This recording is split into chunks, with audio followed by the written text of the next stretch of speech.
পাথৰেই পাথৰ, পাথৰেই পাথৰেৰ সব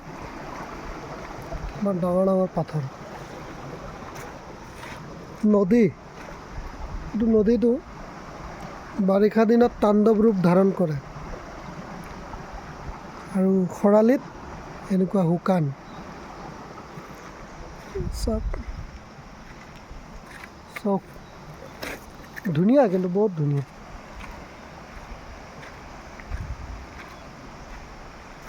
তাণ্ডৱ ৰূপ ধাৰণ কৰে নদীটোৱে,